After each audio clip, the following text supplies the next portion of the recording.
Hello दोस्तों, नमस्कार। Way of maths channel में आपका फिर से स्वागत है। मैं हूं एम के गुजर और आज इस वीडियो में लेके आए हैं 22 जुलाई 2023 को बीकानेर डिवीजन में खंड नियंत्रक 75% कोटा के लिए एक पेपर हुआ था, उसका शेष भाग। इससे पिछले वीडियो में पहला जो वीडियो बना दिया था उसमें पहला भाग मैंने हल करवा दिया है, जिसका लिंक डिस्क्रिप्शन में दे रखा है, वो आप वहां से जरूर देखें। इस वीडियो में क्वेश्चन नंबर 41 से हल करवा रहे हैं। दोस्तों, डिपार्टमेंटली परीक्षा में लगभग 110 क्वेश्चन या 55 क्वेश्चन आते हैं। 110 क्वेश्चन में 10 क्वेश्चन राजभाषा के होते हैं और जिन पेपरों में 55 क्वेश्चन आते हैं उसमें 5 क्वेश्चन राजभाषा के होते हैं। 110 में से 100% करने जरूरी है, यानी कि आप हल करोगे उसके 110 में से प्रथम 100 क्वेश्चन जांचे जाएंगे आपके और उन्हीं पे मार्किंग होगी। देखेंगे 41 नंबर के क्वेश्चन से इस वीडियो में देखेंगे। 22 जुलाई 2023 को बीकानेर डिवीजन में खंड नियंत्रक का जो पेपर हुआ था उसका 41वें क्वेश्चन से जो पेपर था वो देखेंगे। 1 से 40 पहले वीडियो में हल करवा दिए। देखिए 41 नंबर का क्वेश्चन। 41 नंबर के क्वेश्चन में टार्ट्रिक अम्ल किस में पाया जाता है? टार्ट्रिक अम्ल किस में पाया जाता है? ए में इमली, बी में दे रखा है टमाटर, सी में संतरा और डी में सिरका। 41वें क्वेश्चन का करेक्ट आंसर रहेगा ए, टार्ट्रिक अम्ल इमली में पाया जाता है।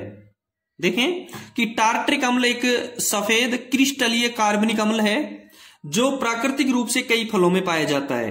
टार्ट्रिक अम्ल एक सफेद क्रिस्टलीय कार्बनिक अम्ल है जो प्राकृतिक रूप से कई फलों में पाया जाता है। विशेष रूप से अंगूर, कच्चे आम तथा इमली में टार्ट्रिक अम्ल पाया जाता है। ठीक है, टार्ट्रिक अम्ल किस में पाया जाता है? अंगूर, कच्चे आम और इमली में। ठीक है, 41वें क्वेश्चन का करेक्ट आंसर रहेगा ए। इससे पहले का जो क्वेश्चन है 1 से लेकर के 40 तक वो पिछले वीडियो में हल करवा दिया, उसका लिंक इस डिस्क्रिप्शन में दे रखा है और उनका पीडीएफ चाहिए तो डिस्क्रिप्शन में टेलीग्राम लिंक दे रखा है, उस टेलीग्राम में चैनल को सब्सक्राइब कर ले, वहां से आप पीडीएफ डाउनलोड कर सकते हैं। 42 नंबर का क्वेश्चन देखेंगे। नामीबिया से लाए गए चीतों को भारत के निम्नलिखित में से किस राष्ट्रीय उद्यान में छोड़ा गया? नामीबिया से जो चीते आए हैं उनको भारत के किस राष्ट्रीय उद्यान में छोड़ा गया है? ए में काजीरंगा राष्ट्रीय उद्यान, बी में केवलादेव राष्ट्रीय उद्यान, सी में केथबुल लामजाओ उद्यान और डी में कूनो उद्यान। करेक्ट आंसर इसका रहेगा डी, कूनो उद्यान। थोड़ा सा क्लियर करवा दूं कि कूनो उद्यान भारत के मध्य प्रदेश राज्य में एक संरक्षित क्षेत्र है। कूनो राष्ट्रीय उद्यान भारत के मध्य प्रदेश राज्य में एक संरक्षित क्षेत्र है जिसे सन 2018 में राष्ट्रीय उद्यान का दर्जा दिया गया है। कूनो जो राष्ट्रीय उद्यान है उसको सन 2018 में राष्ट्रीय उद्यान का दर्जा दिया गया है। इसकी जो स्थापना है वो 1951 में एक वन्य अभ्यारण्य के रूप में की गई थी। जो कूनो उद्यान है, नामीबिया से जो चीते लेके आए हैं उसको कूनो उद्यान में छोड़ा है। इसकी जो स्थापना है वो 1981 में की गई थी और 1981 में स्थापना करने के बाद में 2018 में इसको एक राष्ट्रीय उद्यान का दर्जा दे दिया गया है 2018 में। ठीक है, 42 नंबर के क्वेश्चन का करेक्ट आंसर रहेगा डी। 42 नंबर के क्वेश्चन का करेक्ट आंसर रहेगा डी। 43 नंबर का क्वेश्चन देखेंगे। थायरॉक्सिन बनाने हेतु थायराइड ग्रंथि के लिए निम्न में से अनिवार्य है। थायरॉक्सिन बनाने हेतु थायराइड ग्रंथि के लिए निम्न में से अनिवार्य है। ए में NaCl, बी में KCl, सी में कोलेस्ट्रॉल और डी में आयोडीन। करेक्ट आंसर रहेगा 43वें क्वेश्चन का डी, आयोडीन। थायरॉक्सिन बनाने हेतु थायराइड ग्रंथि के लिए आयोडीन बहुत अनिवार्य है। आयोडीन अनिवार्य है। 43 नंबर के क्वेश्चन का करेक्ट आंसर रहेगा डी। ठीक है, 44 नंबर का क्वेश्चन देखेंगे। 44 नंबर के क्वेश्चन में है राजस्थान के मुख्यमंत्री श्री अशोक गहलोत ने राजस्थान में कितने नए जिले बनाने की घोषणा की है? ए में 19, बी में 15, सी में 5 और डी में 10। करेक्ट आंसर रहेगा इसका ए। करेक्ट आंसर इसका रहेगा ए। 44 क्वेश्चन का करेक्ट आंसर ए। देखिए 19 जिले कौन कौन से बनाए गए हैं, ध्यान रहे। राजस्थान में अशोक गहलोत ने 19 जिले और 3 संभाग बनाए हैं। पहले मैं आपको संभाग बता देता हूं, बांसवाड़ा, पाली और सीकर। अशोक गहलोत ने 3 संभाग बनाए हैं, बांसवाड़ा, पाली व सीकर, और 19 जिले बनाए हैं। 19 जिलों में है अनूपगढ़, गंगापुर सिटी, कोटपुतली, बालोतरा, जयपुर शहर, जयपुर ग्रामीण, खैरथल, ब्यावर, नीम का थाना, डीग, जोधपुर शहर, फलोदी, डिडवाना, जोधपुर ग्रामीण, सलुम्बर, दूदू, केकड़ी, सांचौर और शाहपुरा। ये 19 जिले बनाए हैं अशोक गहलोत ने। ठीक है, 44वें क्वेश्चन का करेक्ट आंसर ए हो गया, 19 जिले और 3 संभाग। 45 नंबर का क्वेश्चन देखेंगे। दोस्तों, यदि आपने चैनल को अभी तक सब्सक्राइब नहीं किया है तो एक बार सब्सक्राइब जरूर करें। इस चैनल पर सभी विभागीय परीक्षाओं के पेपर उपलब्ध है, समस्त रेलवे के, एनडब्ल्यूआर सहित अन्य रेलवे के भी पेपर उपलब्ध हैं। यदि आपके डिवीजन में कोई पेपर हुआ है तो मुझे जरूर भेजें, मेरे टेलीग्राम लिंक दे रखा है और व्हाट्सएप नंबर भी इस पे दिया हुआ है। 45 नंबर का क्वेश्चन है, भारत का सबसे छोटा राज्य कौन सा है? ए में महाराष्ट्र, बी में राजस्थान, सी में गोवा और डी में गुजरात। देखो, 2 चीजें हैं। क्षेत्रफल में सबसे छोटा राज्य गोवा है, इसमें जो दे रखा है उसमें गोवा क्षेत्रफल की दृष्टि से सबसे छोटा राज्य है। भारत का सबसे छोटा राज्य गोवा है क्षेत्रफल की दृष्टि से, लेकिन सबसे बड़ा राजस्थान है। भारत का सबसे छोटा राज्य गोवा, क्षेत्रफल की दृष्टि से सबसे छोटा राज्य गोवा, लेकिन क्षेत्रफल की दृष्टि से सबसे बड़ा राज्य राजस्थान। दूसरी चीज, दूसरा एक पहलू आता है कि राज्य जनसंख्या की दृष्टि से देखो, यदि क्वेश्चन छोटा आ गया तो बड़ा भी आ सकता है, और क्षेत्रफल का आ गया तो जनसंख्या का भी आ सकता है। ठीक है, तो क्षेत्रफल में सबसे छोटा राज्य गोवा, सबसे बड़ा राज्य राजस्थान, और जनसंख्या में सबसे छोटा राज्य सिक्किम और सबसे बड़ा राज्य उत्तर प्रदेश। जनसंख्या की दृष्टि से भारत का सबसे बड़ा राज्य उत्तर प्रदेश और सबसे छोटा राज्य सिक्किम। क्षेत्रफल की दृष्टि से भारत का सबसे बड़ा राज्य राजस्थान और सबसे छोटा राज्य गोवा। 45वें क्वेश्चन का करेक्ट आंसर रहेगा सी। 45वें क्वेश्चन का करेक्ट आंसर रहेगा सी। 46वें क्वेश्चन देखेंगे। राजभाषा अधिनियम 1963 की धारा 3 की 3, राजभाषा अधिनियम 1963 की धारा 3 की 3 के अंतर्गत आने वाले दस्तावेजों को किस भाषा में जारी करना अनिवार्य है? धारा 1900 राजभाषा अधिनियम 1963 की धारा 3 का 3 आ गया, और 3 का 3 आते ही क्या आएगा? देखो, केवल हिंदी, केवल अंग्रेजी, केवल क्षेत्रीय भाषा और अंग्रेजी एवं हिंदी। जहां राजभाषा अधिनियम 1963 की धारा 3 का 3 आ गया, वहां अंग्रेजी और हिंदी दोनों का उल्लेख किया जाएगा। वहां अंग्रेजी और हिंदी दोनों का उल्लेख किया जाएगा। देखो, राजभाषा अधिनियम 1963 की धारा 3 की 3 के अंतर्गत आने वाले सभी दस्तावेजों को अनिवार्य रूप से 2 भाषा में, अंग्रेजी व हिंदी दोनों में जारी करना अनिवार्य है। ठीक है, 46वें क्वेश्चन का करेक्ट आंसर हो गया डी। 47 नंबर का क्वेश्चन देखेंगे। 47वें नंबर का क्वेश्चन में है, राजभाषा की दृष्टि से भारत को कुल कितने क्षेत्रों में बांटा गया है? 47वें नंबर के क्वेश्चन में है, राजभाषा की दृष्टि से भारत को कुल कितने क्षेत्रों में बांटा गया है।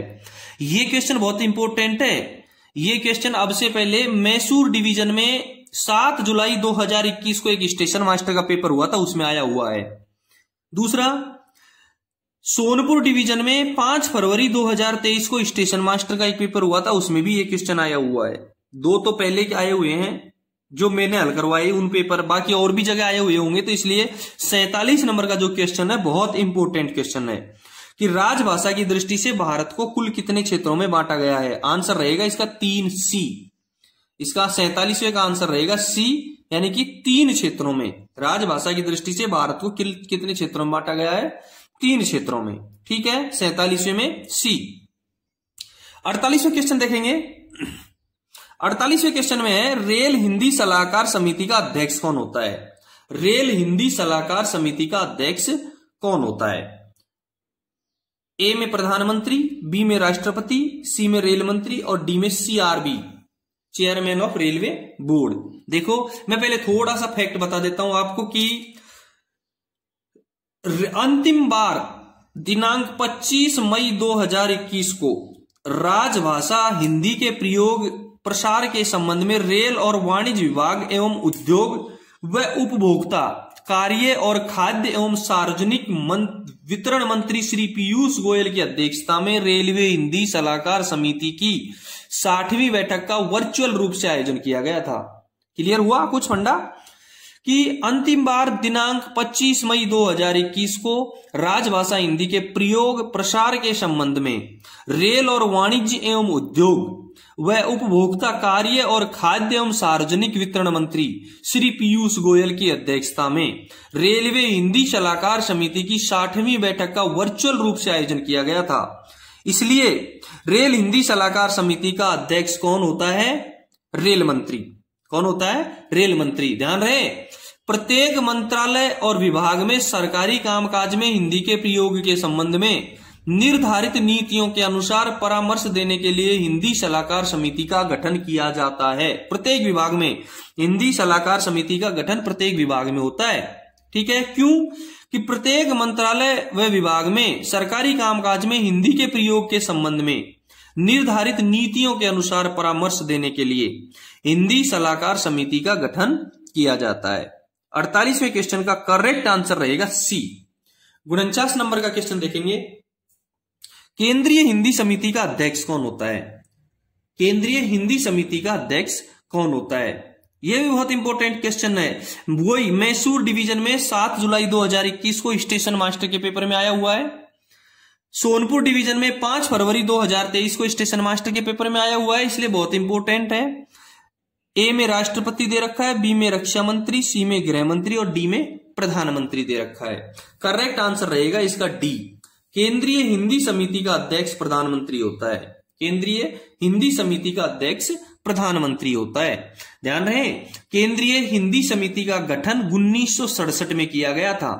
केंद्रीय हिंदी समिति का जो गठन है वो 1967 में किया गया था। इसकी अध्यक्षता प्रधानमंत्री करते हैं। ये शीर्ष निकाय है जो संघ की राजभाषा के रूप में हिंदी भाषा के प्रचार और प्रगतिशील उपयोग के लिए दिशा निर्देश देता है।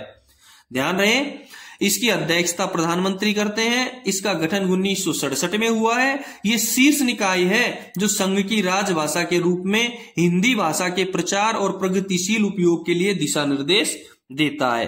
49वें क्वेश्चन का करेक्ट आंसर हो गया डी। ठीक है, 50 नंबर का क्वेश्चन देखेंगे। 50 नंबर के क्वेश्चन में है, उत्तराखंड राजभाषा की दृष्टि से कौन से क्षेत्र के अंतर्गत आता है? उत्तराखंड भारत को 3 भागों में बांटा गया है, कै, खे, गे। देखो कै के अंदर कौन कौन से आते हैं? बिहार, हरियाणा, हिमाचल प्रदेश, मध्य प्रदेश, छत्तीसगढ़, झारखंड, उत्तराखंड, राजस्थान, उत्तर प्रदेश, अंडमान निकोबार द्वीप समूह। ये भारत के राजभाषा के कै क्षेत्र में आते हैं। खे क्षेत्र में कौन कौन से आते हैं? गुजरात, महाराष्ट्र, पंजाब, चंडीगढ़, दमन और दीव और दादरा नगर हवेली, ये खे क्षेत्र में आते हैं। और जो शेष रह गए वो गे क्षेत्र में आते हैं। अब उत्तराखंड का नाम अभी लिया है मैंने कै क्षेत्र में, उत्तराखंड का नाम अभी लिया है किसमें? कै में। तो 50वें क्वेश्चन का आंसर रहेगा कै, ए। उत्तराखंड राजभाषा की दृष्टि से कौन से क्षेत्र में आएगा? कै क्षेत्र में आएगा। 51 नंबर का जो क्वेश्चन है वो देखेंगे। 51 नंबर का क्वेश्चन में राजभाषा पर वार्षिक कार्यक्रम कौन तैयार करता है? राजभाषा पर वार्षिक कार्यक्रम कौन तैयार करता है? इसके एबीसीडी अगले पेज पर है। राजभाषा के वार्षिक कार्यक्रम कौन तैयार करता है? ए में रेल मंत्रालय, बी में गृह मंत्रालय, सी में कार्मिक मंत्रालय और डी में प्रधानमंत्री मंत्रालय कार्यालय। 51 नंबर के क्वेश्चन का करेक्ट आंसर रहेगा बी, गृह मंत्रालय। क्या रहेगा? गृह मंत्रालय। राजभाषा पर वार्षिक कार्यक्रम गृह मंत्रालय तैयार करता है। क्वेश्चन नंबर 52 देखेंगे। 52 नंबर के क्वेश्चन में है, राजभाषा आयोग का गठन पहली बार किसकी अध्यक्षता में हुआ? और 53 नंबर का क्वेश्चन है कि राजभाषा के आयोग की स्थापना का वर्ष क्या है? मैं दोनों को क्लियर करवा देता हूं आपको। देखो कि राजभाषा आयोग का गठन 7 जून 1955 को बीजी खैर की अध्यक्षता में किया गया था। क्लियर हो गया? बिल्कुल फंडा। राजभाषा आयोग का गठन 7 जून 1955, सी। 53 नंबर के क्वेश्चन का आंसर सी, 1955, 7 जून 1955 को बीजी खैर, बाल गंगाधर खैर की अध्यक्षता में किया गया था।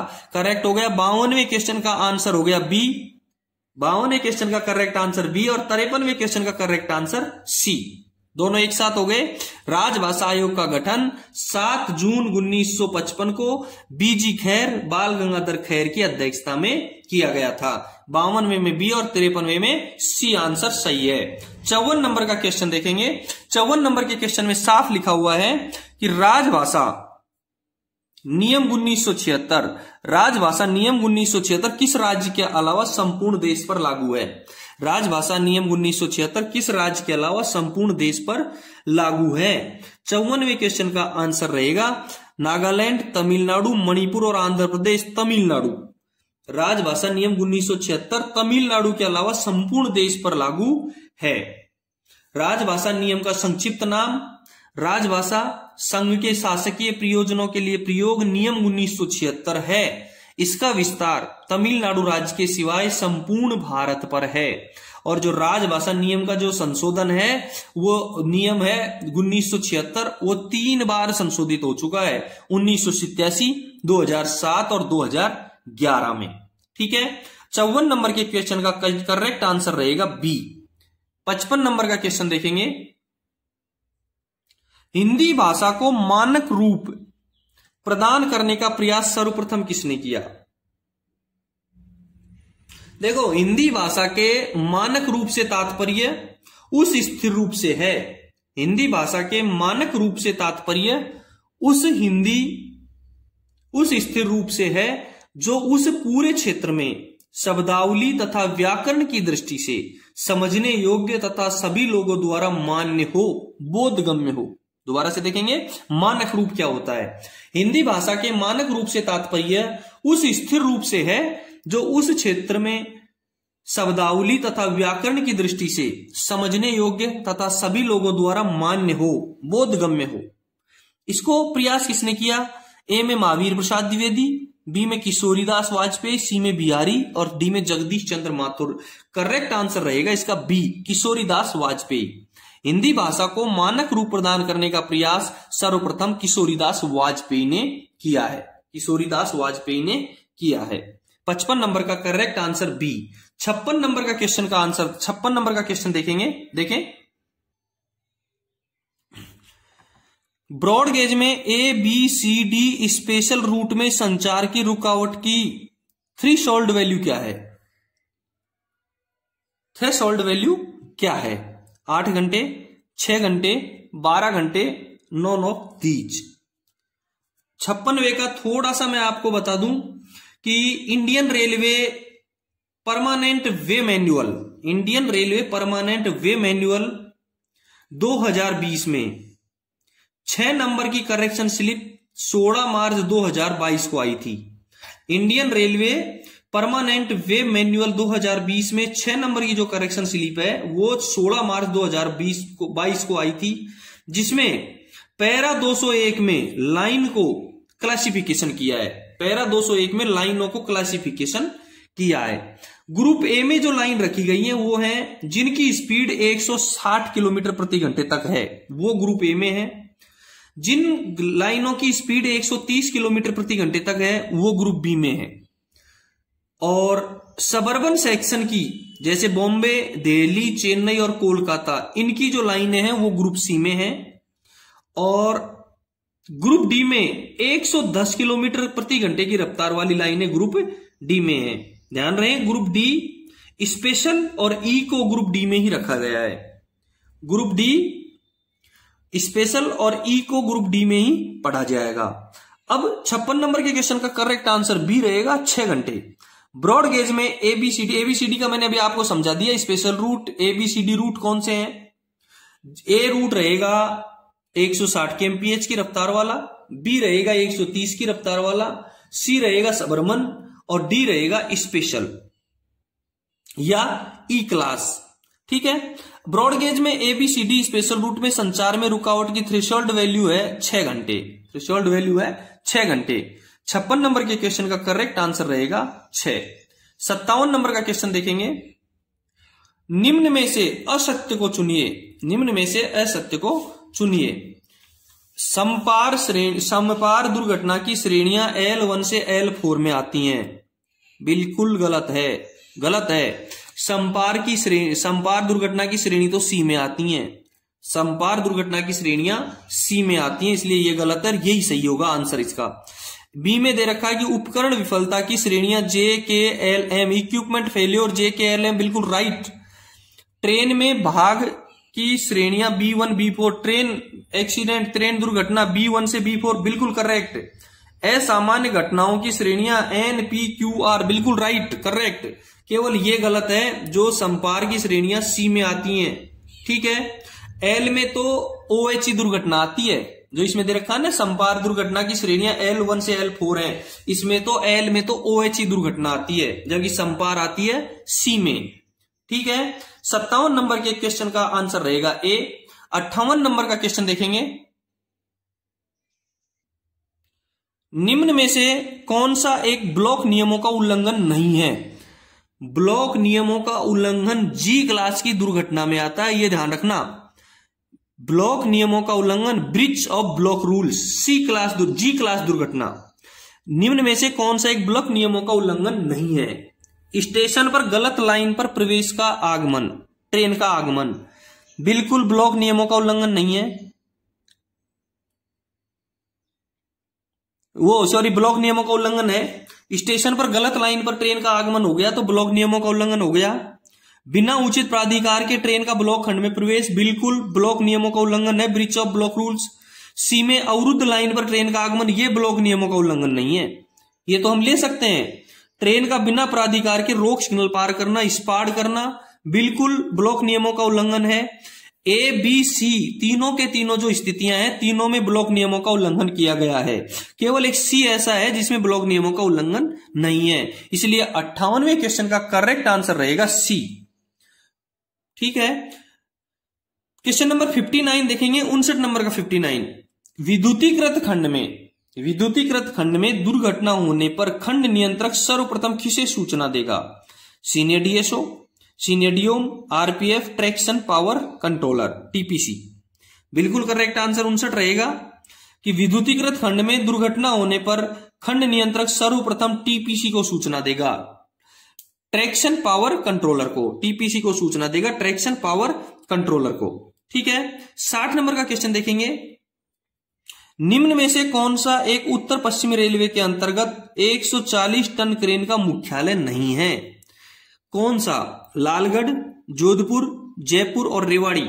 ध्यान रहे 60वें क्वेश्चन में रेवाड़ी एक ऐसा स्टेशन है जो 140 टन क्रेन का मुख्यालय नहीं है, बाकी लालगढ़, जोधपुर और जयपुर तीनों ऐसे स्टेशन हैं जहां 140 टन क्रेन का मुख्यालय है। और अभी पीछे भी मैंने बताया था पिछले वीडियो में कि 140 टन क्रेन की बीजी में मैक्सिमम स्पीड 100 किलोमीटर प्रति घंटे होगी। 140 टन क्रेन की बीजी में मैक्सिमम स्पीड 100 किलोमीटर प्रति घंटे होगी। 60वें क्वेश्चन का करेक्ट आंसर रहेगा डी। 60वें क्वेश्चन का करेक्ट आंसर रहेगा डी। 61 नंबर का क्वेश्चन देखेंगे, ये जो पेपर हल करवा रहे हैं ये पेपर है 22 जुलाई 2023 को बीकानेर डिवीजन में कंट्रोलर का पेपर है ये, जिसको हम हल करवा रहे हैं। 61 नंबर का क्वेश्चन देखेंगे, निम्न में से कौन सा एक ARME फर्स्ट BG का मुख्यालय नहीं है? ARME फर्स्ट का मुख्यालय नहीं है। SSA Sirsa, SOG Suratgarh, MTD Merta और CUR चूरू।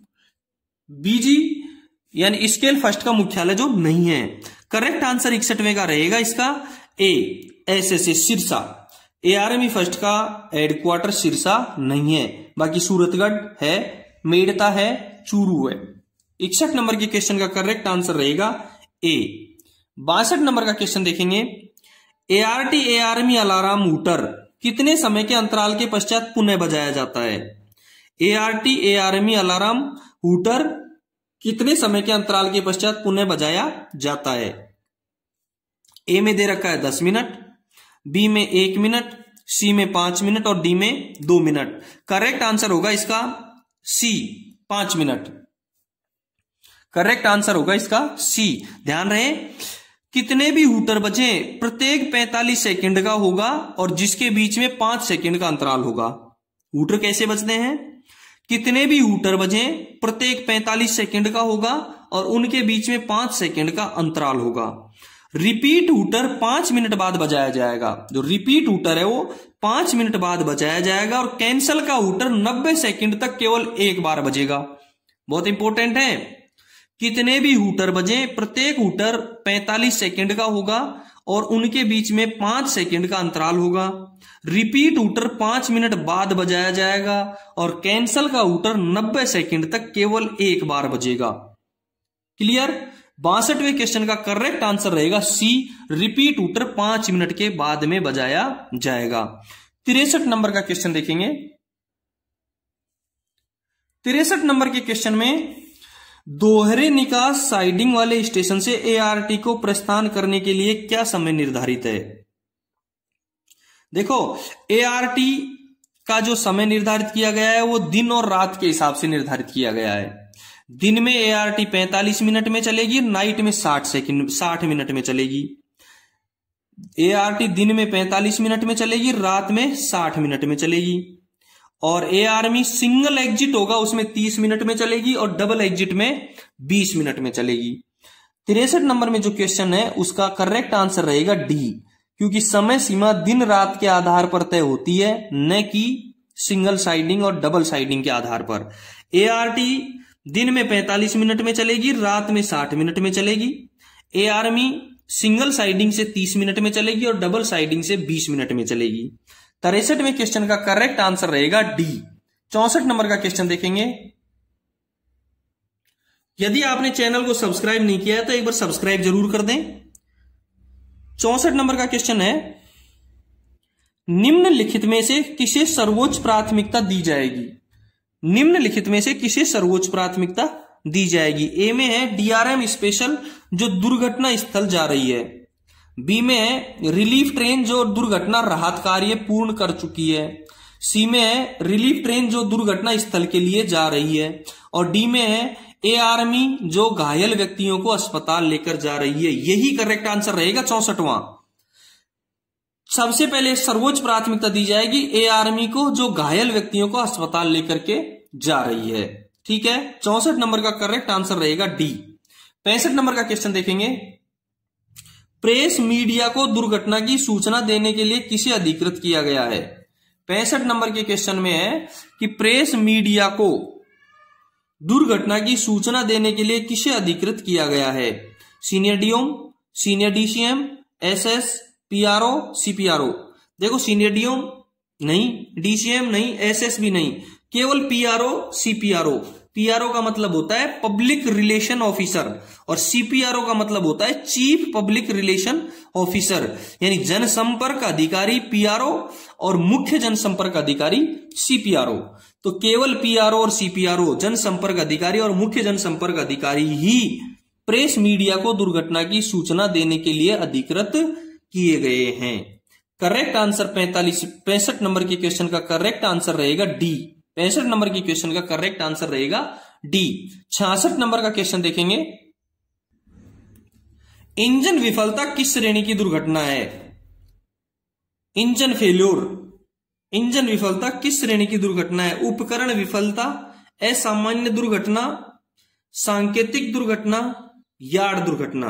देखो, उपकरण विफलता करेक्ट रहेगा ये। उपकरण विफलता बिल्कुल करेक्ट है। ध्यान रहे, जो एक्सीडेंट है, जो विफलता है, वो उनका जो क्लासिफिकेशन किया गया है वो किया गया है 16 भागों में, ए से लेकर के आर तक, जिसमें से आई और ओ को हटा दिया गया है। उपकरण विफलता, इंजन की विफलता है वो उपकरण विफलता में काउंट की जाती है। उपकरण विफलता में कौन कौन से हैं? जे, के, एल और एम। जे, के, एल और एम। आगे दे रखिए असामान्य दुर्घटना, इसमें NPQR, सामान्य दुर्घटना में NPQR। सी में दे रखिए सांकेतिक दुर्घटना, इसमें FGH, सांकेतिक दुर्घटना में FGH। और यार्ड दुर्घटना में ABCD, ये सम्मिलित किए गए हैं। उपकरण विफलता में JKLM, असामान्य दुर्घटना में NPQR, सांकेतिक दुर्घटना में FGH और यार्ड दुर्घटना में ABCD। 66वें क्वेश्चन का करेक्ट आंसर रहेगा ए। 66वें क्वेश्चन का करेक्ट आंसर रहेगा ए। आपने चैनल को सब्सक्राइब नहीं किया है तो सब्सक्राइब कर दें, वीडियो को लाइक करें और अपने दोस्तों को जरूर शेयर करें। यदि आपको कोई प्रॉब्लम हो तो कमेंट्स बॉक्स में मुझे जरूर कमेंट करें। 67वें क्वेश्चन का आंसर रहेगा, देखो 67वां क्वेश्चन देखो 67, इंसेंटिव श्रेणी के कर्मचारियों के लिए, इंसेंटिव श्रेणी के कर्मचारियों के लिए सप्ताह में नियोजित के घंटों की संवैधानिक सीमा क्या है? ए में 60 घंटे, बी में 45 घंटे, सी में 75 घंटे और डी में 54 घंटे। और करेक्ट आंसर रहेगा इसका ए 60 घंटे। इंसेंटिव श्रेणी के कर्मचारियों के लिए सप्ताह में नियोजित जो घंटों की संवैधानिक सीमा है वो है 60 घंटे। 67वें क्वेश्चन का करेक्ट आंसर रहेगा ए। 68वां क्वेश्चन देखेंगे, क्वेश्चन नंबर 68 में देखें, रेल सेवा नियम संख्या 9 अनुशासन और अपील शास्ति अधिरोपित करने से संबंधित है। रेल सेवा नियम संख्या 9 अनुशासन और अपील D&R शास्ति अधिरोपित करने से संबंधित है। ए में बड़ी, बी में छोटी, सी में निलंबन और डी में निलंबन वापस लेना। करेक्ट आंसर रहेगा 68 का ए बड़ी, मेजर। रेल सेवा D&R नियम संख्या 9 बड़ी शास्ति अध्यारोपित करने से संबंधित है। 68 के आंसर रहेगा ए। 69 नंबर का क्वेश्चन देखेंगे, रेल सेवक अनुशासन और अपील D&R नियम संख्या 25 शास्ति अधिरोपित करने से संबंधित है। ए में समीक्षा, बी में पुनरीक्षा, सी में अपील और डी में निलंबन। 69 क्वेश्चन का करेक्ट आंसर रहेगा बी पुनरीक्षा। 69वें नंबर का करेक्ट आंसर रहेगा बी पुनरीक्षा। ठीक है। 70 नंबर का क्वेश्चन देखेंगे, रेलवे आचरण नियमों के, देखें 70 नंबर के क्वेश्चन में देखें, रेलवे आचरण नियमों के अंतर्गत किस नियमों में यह प्रावधान किया गया है कि कोई रेलकर्मी कार्य स्थल पर किसी महिला के लैंगिक उत्पीड़न के किसी कार्य में शासित नहीं होगा? दोबारा से देखें, रेलवे आचरण नियमों के अंतर्गत किस नियमों में यह प्रावधान किया गया है कि कोई व्यक्ति, कोई रेलकर्मी कार्य स्थल पर किसी महिला के लैंगिक उत्पीड़न के लिए के किसी कार्य में शामिल नहीं होगा? ए में 3, बी में 3B, सी में 3C और डी में 3A। इसका करेक्ट आंसर रहेगा सी 3C। किसमें? 3C में, रेल आचरण नियम के 3C में यह प्रावधान है कि कोई भी रेल कर्मचारी कार्य स्थल पर किसी महिला के लैंगिक उत्पीड़न के किसी कार्य में शामिल नहीं होगा। ठीक है। 70वें नंबर के क्वेश्चन का करेक्ट आंसर सी। 71 नंबर का क्वेश्चन देखेंगे, रेल सेवा आचरण नियम का नियम संख्या 13A किससे संबंधित है? रेल सेवा आचरण नियम का नियम संख्या 13A किससे संबंधित है? ए में दहेज, बी में दिवालियेपन, सी में उपहार और डी में नॉन ऑफ दीज। और 71 का करेक्ट आंसर रहेगा ए दहेज। रेल सेवा आचरण नियम का संख्या 13A दहेज से संबंधित है। किससे संबंधित है? दहेज से संबंधित है। 71वें क्वेश्चन का करेक्ट आंसर रहेगा ए। देखेंगे 72 नंबर का क्वेश्चन देखेंगे, रेल सेवा आचरण नियम का कौन सा नियम रेलवे आवास की सबलेटिंग को वर्जित करता है? रेलवे आवास की सबलेटिंग को वर्जित करता है। ए में रूल नंबर 15, बी में रूल 16 और सी में रूल 15A और डी में रूल 16A। 72वें क्वेश्चन का करेक्ट आंसर रहेगा सी रूल 15A। रेल सेवा आचरण नियम का रूल नंबर 15A रेलवे आवास की सबलेटिंग को वर्जित करता है। 72वें क्वेश्चन का करंट आंसर रहेगा सी। 72 के क्वेश्चन का करेक्ट आंसर रहेगा सी रूल नंबर 15A। ठीक है। 73 नंबर के क्वेश्चन को देखेंगे। दोस्तों, यदि आपके डिवीजन में कोई पेपर हुआ है तो मुझे जरूर टेलीग्राम पर या व्हाट्सएप पे जरूर भेजें। और आपको यदि इनकी PDF डाउनलोड करनी हो तो टेलीग्राम लिंक पे क्लिक करें, उसमें मेरा ग्रुप है, ग्रुप में शामिल हो जाएं। उसमें प्रत्येक बारी बारी से PDF मैं चढ़ाता रहता हूं पेपर खत्म होते ही। 72वें क्वेश्चन का आंसर रहेगा सी। 73 नंबर का क्वेश्चन देखेंगे, बहुत इंपॉर्टेंट है 73 नंबर का क्वेश्चन, कि जब पटरी के ऊपर से पानी बहता हो तब गाड़ी को अनुमति न दें, गाड़ी को रोक दें, गाड़ी को रोकें एवं रेल पथ निरीक्षक द्वारा पायलट की जाए। और डी में लिखा है गाड़ी को रोकें एवं सावधानता आदेश पर चलाएं। क्या करना है? अब देखो, मैं दोबारा से आपको थोड़ा सा ज्यादा क्लियर ही करवा देता हूं, ये चैप्टर कॉन्सेप्ट क्लियर कर लो कि जब रेलवे लाइन पर पानी आ जाए तो देखो रेल लेवल तक या नीचे पानी हो, पहली स्थिति होती है कि जब रेल लेवल तक या नीचे पानी हो तो इलेक्ट्रिक लोको और डीजल लोको बिल्कुल नॉर्मल स्पीड में चलेंगे। अच्छी तरह समझ लो कि रेल लेवल तक या नीचे पानी हो तो इलेक्ट्रिक लोको हो चाहे डीजल लोको नॉर्मल स्पीड में चलेंगे। दूसरी पोजीशन होती है कि रेल लेवल से 75 mm ऊपर तक हो। यदि पानी रेल लेवल से 75 mm ऊपर तक हो तो इलेक्ट्रिक लोको की स्पीड 15 किलोमीटर प्रति घंटे होगी और डीजल लोको की स्पीड 8 किलोमीटर प्रति घंटे होगी। रेल लेवल से 75 mm ऊपर तक पानी हो तो इलेक्ट्रिक लोको की स्पीड 15 किलोमीटर प्रति घंटे होगी, से अधिक नहीं होगी, और डीजल की 8 किलोमीटर प्रति घंटे से अधिक नहीं होगी। नंबर 3 पोजीशन ये होती है कि जब रेल लेवल से 75 mm से 100 mm से नीचे, 75 mm या इससे अधिक, 75 से अधिक और 100 mm से नीचे हो तो 8 किलोमीटर प्रति घंटे रफ्तार रहेगी दोनों की। जब पानी 75 mm से 100 mm से नीचे, 75 mm से ऊपर और 100 mm से नीचे रहेगा तो दोनों ही इंजनों की रफ्तार होगी 8 किलोमीटर प्रति घंटे से ज्यादा नहीं होगी। अब चौथी स्थिति यह होती है कि जब 100 mm या इससे अधिक पानी है तो ये 100 mm या इससे अधिक पानी है तो इलेक्ट्रिक लोको को चलाएंगे ही नहीं।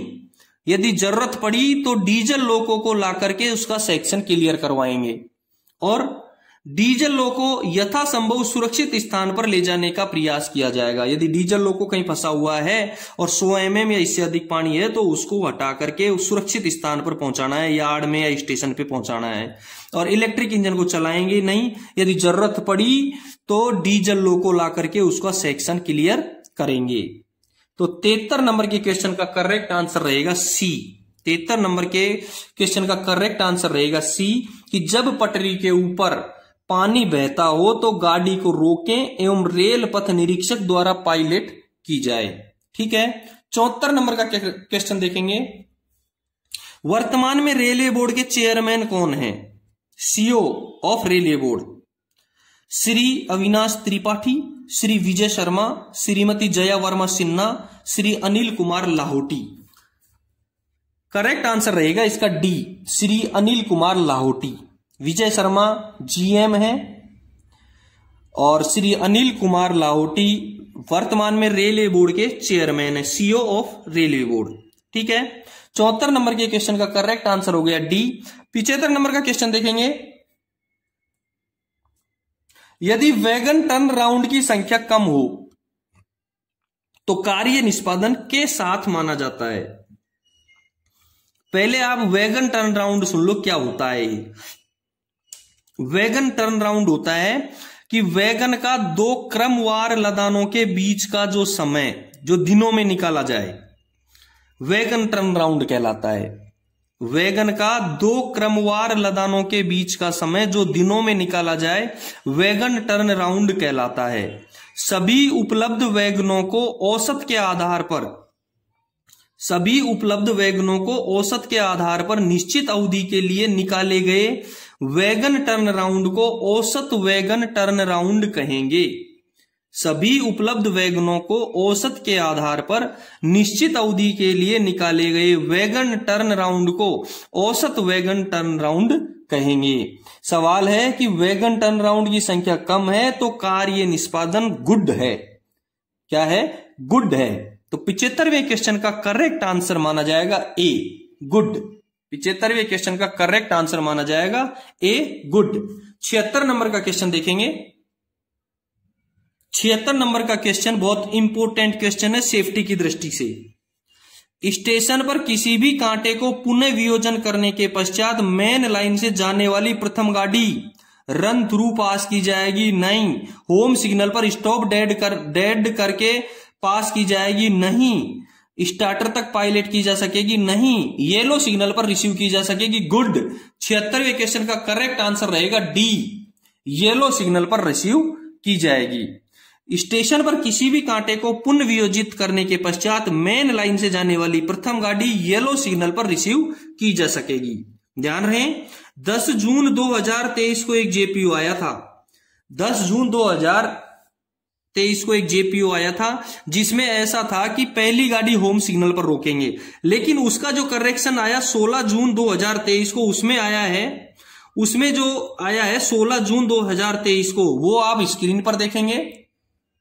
जो 16 जून 2023 को उसका करेक्शन आया है उसका जो बिंदु है उसमें देखो एक पहला बिंदु लिखा हुआ है बीच में, देखना स्क्रीन पे देखें कि the reception of the first train should not be on green aspect, कि पहली ट्रेन को आप ग्रीन एस्पेक्ट पर रिसीव नहीं करेंगे और फर्स्ट स्टॉप सिग्नल प्रथम रोक सिग्नल से पहली ट्रेन को आप ग्रीन सिग्नल पर प्रथम रोक सिग्नल से ग्रीन सिग्नल पर रिसीव नहीं करेंगे।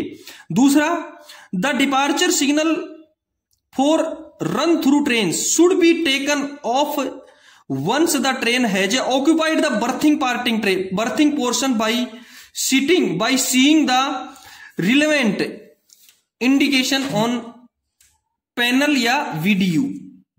उस ट्रेन को जो रन थ्रू ट्रेन है उसके डिपार्चर सिग्नल जब तक ऑफ नहीं करेंगे जब तक आप पैनल या वीडियो पे ऐसा नहीं देख लेते हैं कि उसने बर्थिंग ट्रैक या बर्थिंग पोर्शन को ऑक्यूपाइड कर दिया है। जब उसने बर्थिंग ट्रैक को ऑक्यूपाइड कर दिया है उसके बाद ही उसके डिपार्चर सिग्नल ऑफ करेंगे, और ये पता हमको पैनल या वीडियो पर लगेगा। तीसरा जो बिंदु है वो है the should be applicable for all up and down direction train, और ये डाउन और अप दोनों सभी ट्रेनों के लिए एप्लीकेबल होगा। द शुड बी एप्लीकेबल चाहिए हमको for all up and down direction train, up और डाउन दोनों डायरेक्शनों की ट्रेन के लिए ये बहुत जरूरी है। ठीक है, 76 नंबर का जो चैप्टर है वो कॉन्सेप्ट क्लियर है आपको, इसका हो जाएगा डी। 76वें क्वेश्चन का जो क्लियर है वो डी आंसर इसका करेक्ट रहेगा। 77 नंबर का क्वेश्चन देखेंगे, G&SR में अद्यतन संशोधन की संख्या कितनी है? G&SR में अद्यतन संशोधन की संख्या कितनी आ गई? ए में 53, बी में 54, सी में 55 और डी में 56। जिस दिन ये पेपर लगा था उस दिन इसकी अंतिम करेक्शन स्लिप 55 थी, लेकिन NWR में आज 56 तक आ चुकी हैं। 56 नंबर करेक्शन स्लिप 10 अगस्त 2022 को जारी कर दी गई, 2023 को जारी कर दी गई है, और जिसको मैंने पढ़ा भी दिया है उसका लिंक भी डिस्क्रिप्शन में दे रखा है। इसे पिछले वीडियो में ही मैंने अपलोड किया है। 56 नंबर की करेक्शन स्लिप आप मेरे चैनल पर देख सकते हैं। ठीक है, 77 नंबर का करेक्ट आंसर रहेगा डी। 78 नंबर का क्वेश्चन देखेंगे। 78 नंबर के क्वेश्चन में है कि बीकानेर मंडल में हाल ही में किस खंड के दोहरीकरण का शिलान्यास भारत के प्रधानमंत्री द्वारा किया गया है? बीकानेर मंडल में हाल ही में किस खंड के दोहरीकरण का शिलान्यास भारत के प्रधानमंत्री द्वारा किया गया है? पहला खंड लिखा है BNWROK भिवानी रोहतक, दूसरा MHUBWK मनेरू भवानी खेड़ा, रतनगढ़ चूरू और चूरू शादलपुर। करेक्ट आंसर इसका रहेगा सी। करेक्ट आंसर इसका रहेगा सी। सी करेक्ट आंसर है। बीकानेर डिवीजन में जो 10 अगस्त 2000 भिवानी और रोहतक, बीकानेर डिवीजन में भिवानी और रोहतक इसका नहीं है, मनेर और भवानी खेड़ा का नहीं है, रतनगढ़ और चूरू का है। 78 नंबर का क्वेश्चन में सी आंसर सही रहेगा। ध्यान रहे 8 जुलाई 2023 को उद्घाटन किया था इसका 8 जुलाई 2023 को इसका उद्घाटन किया था। रतनगढ़ चूरू जो डबल लाइन सेक्शन बना है उसका उद्घाटन 8 जुलाई 2023 को किया गया था। ठीक है, 78 नंबर के क्वेश्चन का करेक्ट आंसर रहेगा सी। 79 नंबर का क्वेश्चन देखेंगे, बीकानेर मंडल में किस एक स्टेशन को अमृत भारत स्कीम में शामिल नहीं किया गया है? यह अमृत भारत स्कीम क्या है? अमृत भारत स्टेशन योजना का जो लक्ष्य है देश भर में 1309 स्टेशनों का पुनर्विकास करना है। क्या? अमृत भारत स्टेशन योजना का जो लक्ष्य है वो देश भर में 1309 स्टेशनों का पुनर्विकास करना है। ये पुनर्विकास आधुनिक यात्री सुविधाएं प्रदान करने के साथ साथ इंटरमोडल एकीकरण तथा यात्रियों के लिए सुव्यवस्थित दिशा निर्देश की सुविधा प्रदान करने के लिए साइनेज सुविधा भी सुनिश्चित करेगा।